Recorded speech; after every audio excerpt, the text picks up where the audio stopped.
कहानी की शुरुआत में हमें एक आश्रम दिखाया जाता है जहाँ पर बच्चे अपने गुरु से चंद्रहास के बारे में पूछते हैं और उसकी कहानी बताने के लिए कहते हैं। इस पर गुरु जी कहते हैं कि तुम लोगों को चंद्रहास के बारे में जानने से पहले कुंतला राज्य के महामंत्री दुष्ट बुद्धि के बारे में जानना होगा। इतना कहने के बाद गुरु जी दुष्ट बुद्धि के बारे में बताने लगते हैं, जिसके साथ हमें दुष्ट बुद्धि को दिखाया जाता है जो कि कुंतला देश के राजा सुबुद्धि का महामंत्री था। लेकिन दुष्ट बुद्धि की नजर सुबुद्धि की राजगद्दी पर थी। वो किसी भी तरह कुंतला के राज्य को हत्याना चाहता था, जिस बात का पता राज्य के एक आदमी को चल जाता है। लेकिन इससे पहले वो दुष्ट बुद्धि का भांडा फोड़ता राजा के सामने दुष्ट बुद्धि उसे पकड़कर बिना वक्त गवाए मार डालता है। इसके बाद दुष्ट बुद्धि अपने सलाहकार अनाला से कहता है, मेरे मार्ग में जो भी आएगा उसका यही हाल होगा। मैं अपने मकसद को पूरा करने के लिए अपनी नियत से भी लड़ जाऊंगा। मुझे बस किसी भी तरह कुंतला का राज्य चाहिए। इस पर अनाला पूछता है, ये आप करोगे कैसे? तो दुष्ट बुद्धि बताता है कि सुबुद्धि का कोई बेटा नहीं है जिसे वो राजा बना सके। उसकी है तो सिर्फ एक बेटी चंपक मालिनी। सुबुद्धि ने पहले तय कर लिया कि वो अपने दामाद यानी कि चंपक मालिनी के पति को ही अपना उत्तराधिकारी और कुंतला का राजा बनाएगा। दुष्ट बुद्धि चाहता था कि चंपक मालिनी का विवाह उसके बेटे मदन से हो जाए। इसके लिए दुष्ट बुद्धि जाल बिछाना शुरू कर देता है। बस अब उसे जरूरत थी राज्य के ब्राह्मण को अपनी तरफ करने की। अब सभी ब्राह्मण दुष्ट बुद्धि का साथ दें और उसकी राजा से तारीफ करें।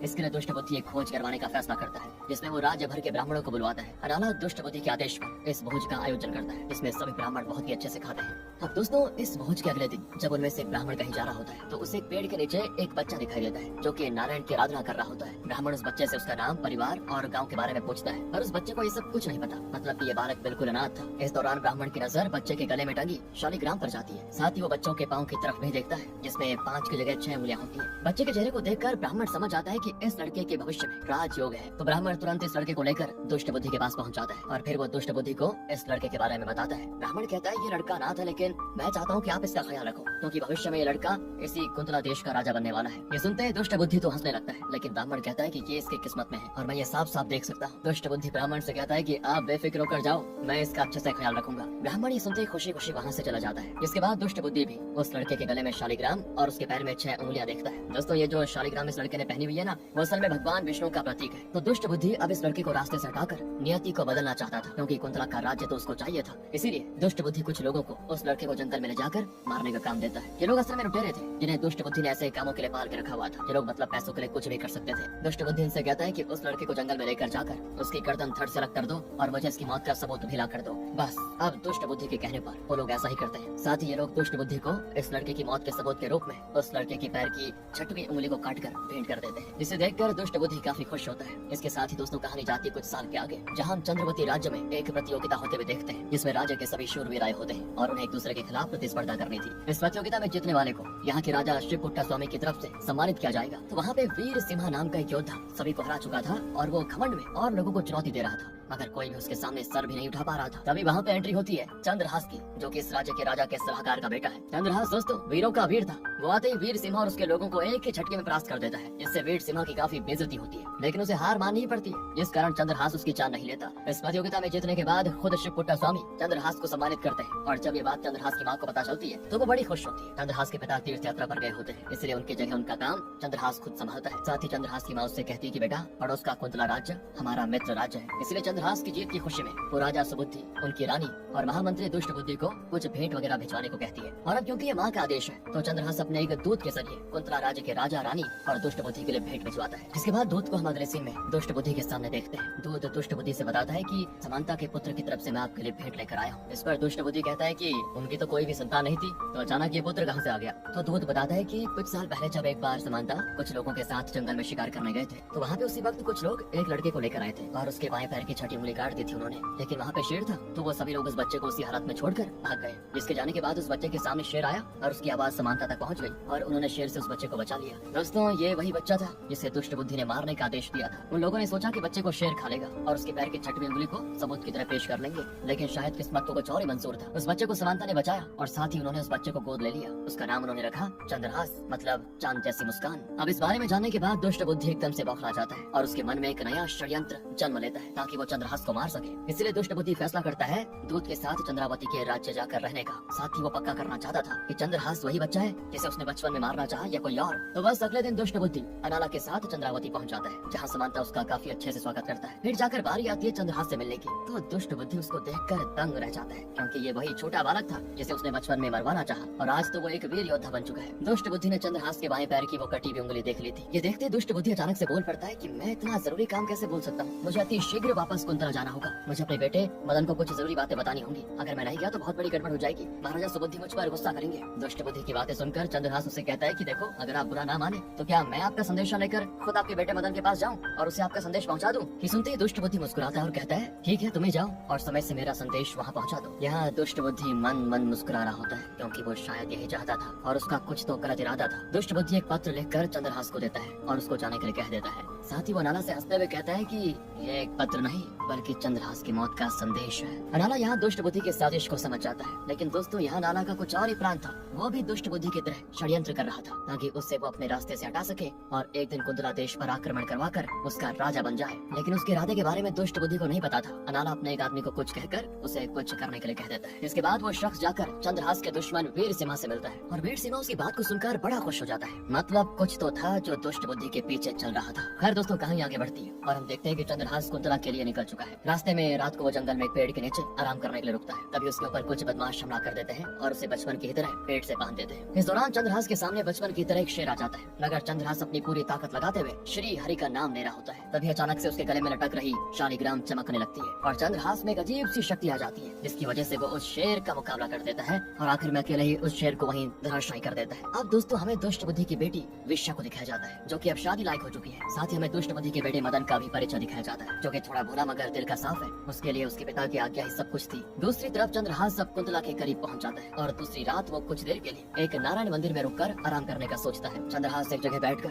दुष्ट बुद्धि के दिए हुए पत्र को बगल में रखकर आराम से सो जाता है और जब वो गहरी नींद में चला जाता है तभी वहाँ पे मंदिर में नारायण के दर्शन करने के लिए विश्या आ जाती है जो कि चंद्रहास को देखते उसे पसंद करने लगती है। वो चंद्रहास से बात तो करना चाहती है, उसका नाम पूछना चाहती है, पर इतने आराम से सोता हुआ देखकर वो उसे नींद से जगाना भी नहीं चाहती। मगर उसके बारे में जानने की उत्सुकता उसके अंदर बहुत ज्यादा हो जाती है, इसलिए विश्या चंद्रहास के पास पड़े उस पत्र को उठा लेती है और उसे पढ़ने लगती है। तो विश्या देखती है कि ये पत्र तो उसके पिता दुष्ट बुद्धि ने मदन के लिए लिखा हुआ है। इस पत्र में दुष्ट बुद्धि ने मदन से कहा था कि चंद्रहास वीर और पराक्रमी है, इसे तुम सामने से नहीं मार सकते, इसीलिए तुम चंद्रहास को विष यानी कि जहर दे दो जिससे वो मर जाएगा। बाकी ऐसा आदेश मैंने क्यों दिया ये मैं तुम्हें बाद में बताऊंगा। ये पढ़कर विश्या थोड़ी चिंतित हो जाती है। वो चंद्रहास से प्रेम करने लगी थी उसको देखते ही, इसलिए विश्या यहाँ पर अपना दिमाग लगाकर अपनी काजल की मदद से विश की जगह अपना नाम यानी कि विश्या लिख देती है, जिससे पत्र को पढ़कर ऐसा लगेगा कि जैसे दुष्ट बुद्धि ने मदन को आदेश दिया हो कि वो विश्या की शादी चंद्रहास से कराना चाह रहा हो। इतना करने के बाद विश्या इस पत्र को चंद्रहास के पास छोड़कर चली जाती है, जिसके जाने के बाद खुलती है चंद्रहास की नींद और फिर वो चल पड़ता है कुंतला राज्य की तरफ, जहाँ चंद्रहास मदन से मिलकर उसे दुष्ट बुद्धि का दिया हुआ वो पत्र देता है। मदन चंद्रहास के रुकने के लिए प्रबंध करवाता है और उसके बाद वो उस पत्र को पढ़ता है। तो उसे पढ़ते ही मदन बड़ा खुश हो जाता है और अपने पिता की आज्ञा को जल्दी से जल्दी पूरा करने की कोशिश करता है। इसलिए वो तुरंत ब्राह्मण यानी राज पुरोहित को बुलाता है, जो कि वही ब्राह्मण थे जिन्होंने छोटे चंद्रहास को दुष्ट बुद्धि को सौंपा था।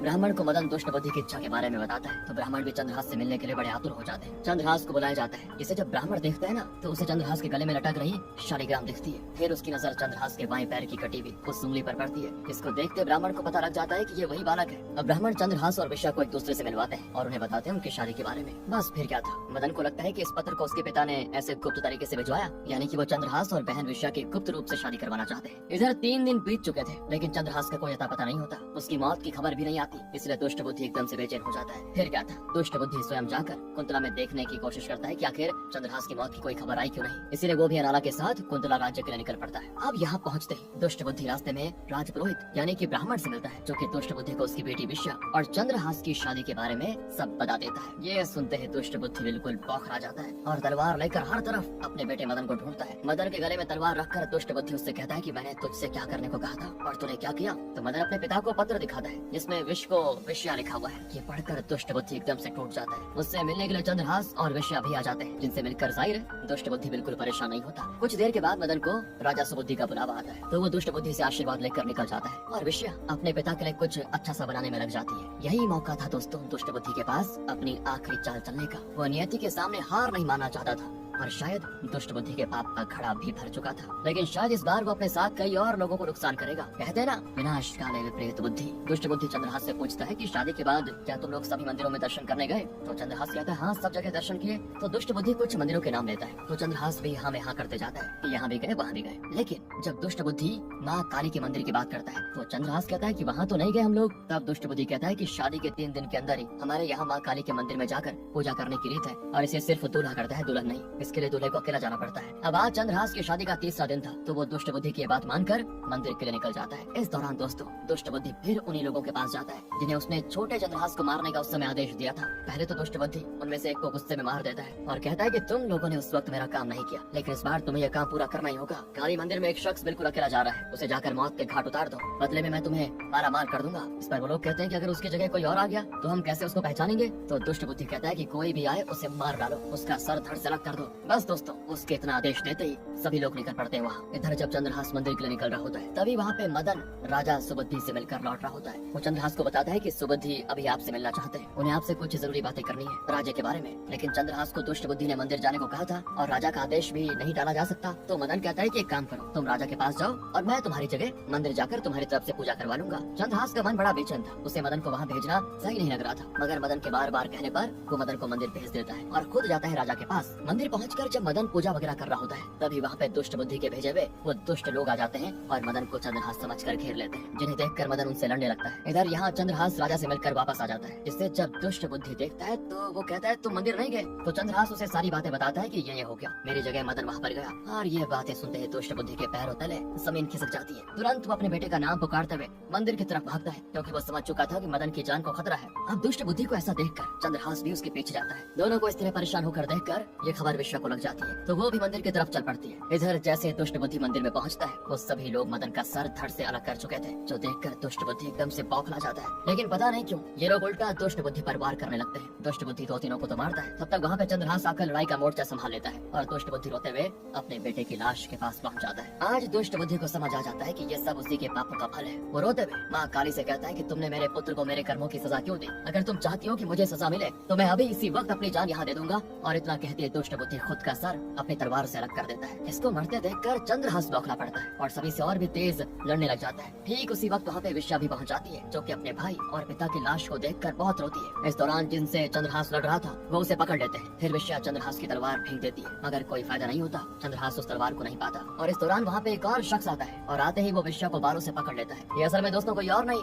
बल्कि वीर सिंह है, चंद्रहास का दुश्मन। ये सभी लोग असल में दुष्ट बुद्धि के लिए नहीं बल्कि वीर सिंह और अनाना के लिए काम कर रहे थे। अनाना असल में कुंदरा देश के पड़ोसी राज्य से जाकर मिल गया था, जिसके राजा का नाम गरुड़ा था। दरअसल राजा सुबुद्धि अपनी बेटी चंपक मालिनी का विवाह चंद्रहास से कराना चाहते थे, मतलब कि वो चंद्रहास की दूसरी पत्नी होती। ये सारी बातें बहुत ही गुप्त तरीके से चल रही थी, लेकिन जब इस बारे में अनाना को पता चला तो उसने ये सब गरुड़ा को बता दिया। और गरुड़ा दोस्तों जो खुद चंपक मालिनी से विवाह करना चाहता था, वो इस चीज से बौखला जाता है और यहाँ पे अनाना उसके साथ हो गया। मगर इससे पहले गरुड़ा कुंतला पर आक्रमण करता चंद्रहास को रास्ते से हटाना जरूरी था, जो काम अनाना ने वीर सिंह को दे दिया। वीर सिंह चंद्रहास के सामने उसकी पत्नी को भी मार डालता है और फिर वो चंद्रहास के पेट में भी तलवार उतार देता है, जिसके बाद वो सभी वहाँ से जाने लगते हैं। लेकिन इस पॉइंट पर चंद्रहास के पास पड़ी उसकी शालिग्राम को चमकते हुए देखते हैं, जिसमें से एक उजाला निकलकर चंद्रहास के अंदर समा जाता है और जो चंद्रहास मर चुका था वो उठ खड़ा होता है। उसके अंदर मानो स्वयं नारायण का नरसिंह अवतार आ गया हो। चंद्रहास फिर वीर सिंह समेत बाकी सभी को मार काट कर खत्म कर देता है। सभी को मारने के बाद चंद्रहास माँ काली के सामने बहुत ज्यादा रोता है, उनसे शिकायत करता है कि उन्होंने ये क्यों किया, उनके मंदिर में ये क्यों हुआ। चंद्रहास यहाँ खुद को चोट पहुँचाने वाला था, पर तभी वहाँ पे माता रानी खुद प्रकट होकर चंद्रहास को दर्शन देती है। वो चंद्रहास से कहती है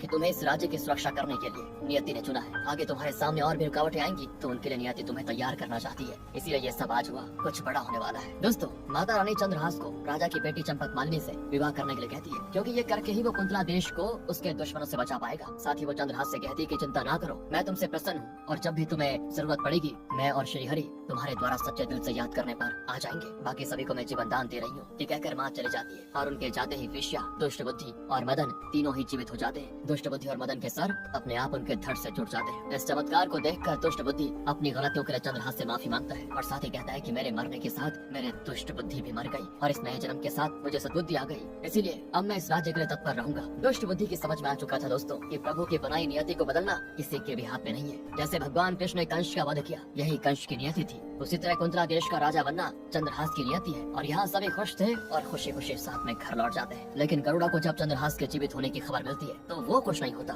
वो किसी भी तरह चंपक मालिनी को पाना चाहता था, इसलिए वो रातों रात अचानक से कुंतला राज्य पर हमला कर देता है। कई लोगों को मारने के साथ वो चंपक मालिनी का भी अपहरण करके लेकर जाता है। जिस बात का पता जब चंद्रहास को चलता है ना, तो वो सुबुद्धि के लिए गरुड़ा से युद्ध करने के लिए तैयार हो जाता है। यह युद्ध बहुत ही बड़ा होने वाला है और इस युद्ध में शिवपुट्टा स्वामी भी चंद्रहास का साथ देता है। हमें इस युद्ध की एक झलक दिखाई जाती है दोस्तों, और साथ ही चंद्रहास के पार्ट 2 का भी हिंट दिया जाता है। इसके साथ ये बेहतरीन और आर्टिस्टिक फिल्म का होता है अंत।